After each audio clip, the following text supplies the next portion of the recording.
Gipasaka ni Kongresista Tomas Osmeña ngadto sa buhatan sa Ombudsman ang iyang reklamo batok ni Mayor Michael Rama o gipangayo niini ang dinaliang pagsuspenso sa mayor tungod sa alegasyong grave misconduct, gross neglect of duty, and conduct prejudicial to the best interest of public service. Tungod kay wala tuguti sa mayor ang mga department heads nga mutambong sa pre-budget hearing ngadtong October 26, 2011. Tungod niini si Tomas mingon nga the mayor is a bully kay iyang gikontrol o giharas ang mga department heads. Walay mutuo nga si Tami dili makasabot sa pulo nga bully. Ang pagka madaog-daogon mao'y batasan nga dili nimo makita ni Mayor Michael Rama. Dili man tingali sayo o wala makatambong ang mga department heads sa pre-budget hearing tungod kay doon na may hustong panahon alang sa budget deliberation. Sayop usab ang pagtuo ni Tami nagikontrol ang mga department heads tungod kay gikan sa pagsugod og alagad sa mayor. Wala man gani kini mo demanda og loyalty gikan kanila. Hinuon, ang mayor ni demanda og trabaho, minusan ang politika. Serbisyo, minusan ang puwerhisyo.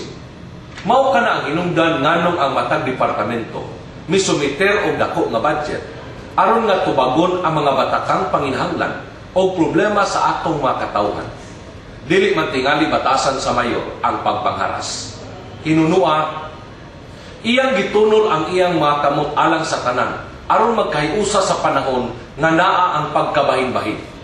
Iyang gisilsil sa alimpatakan sa atong mga kabatanunan ang gugma o garbo sa panahon nga naa ang pagdumot. Iyang giasdang ang advokasya aron ibalik ang tawhanong dignidad sa atong mga kaigsuunang mga kabus nga nagpangapkap aron makakaon katulo sa usa ka adlaw. Bisan og katungod ni Kongresista Osmeña ang pagreklamo ngadto sa Ombudsman, apan tataw kaayo nga pamulitika lamang ang katuyuan aron subling ilugon ang gahom nga sulod sa dugay panahon iyang gipahimuslan gamit ang laksot na pamaagi sa iyang pagpasangil, batok ni Mayor Michael Rama.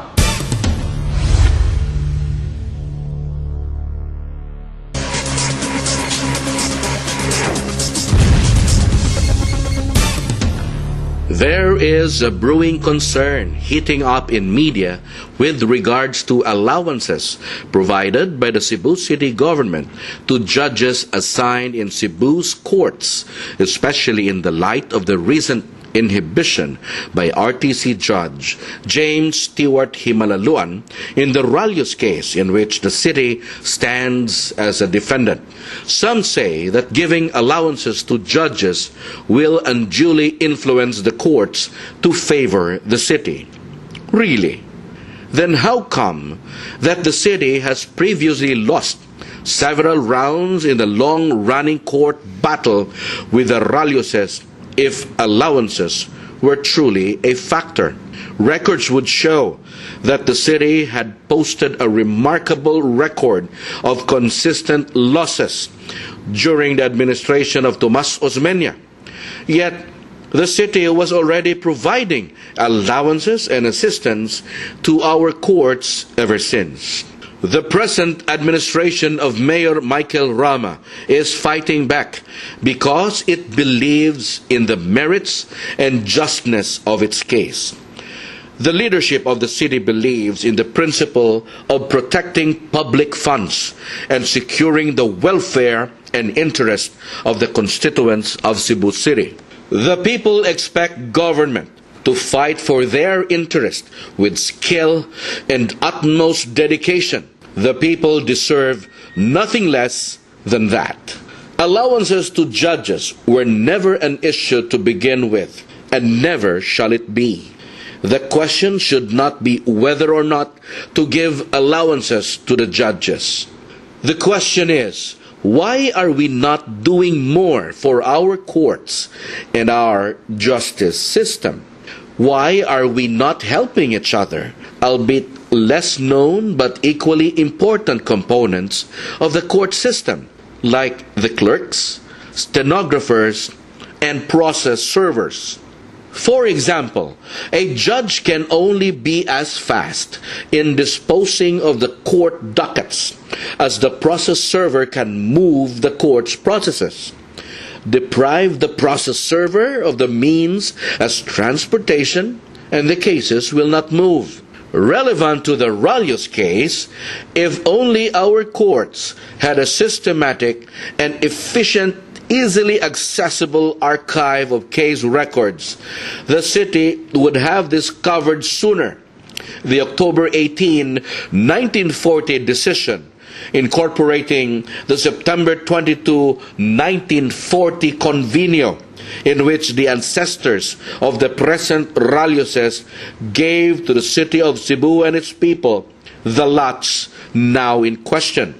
If only the Osmeña administration had the foresight to assist our courts in a more comprehensive manner, like, for instance, providing the courts a computerized archive system, the city would not have lost a staggering amount of more than 56 million pesos and potentially stand to lose another more than 133 million pesos. Such a computerized court archives would not have cost as much as the city have lost, and now potentially about to lose some more. Sadly, for all the reputed brilliance of the previous administration, common sense was never its strongest suit. The present administration of Michael Lopez Rama has a different take in providing assistance to courts, be it financial or otherwise. It is not just about cases that the city finds itself involved in. It is more than that. It is about inspiring confidence in our justice system and the overall goal of achieving a world-class livable city with a vibrant economy. Yes, the economy. People will have more confidence in dealing, transacting, and doing business with each other when they are assured that the courts in Cebu City would be fast, efficient, and fair in the resolution of their disputes and in the dispensation of justice.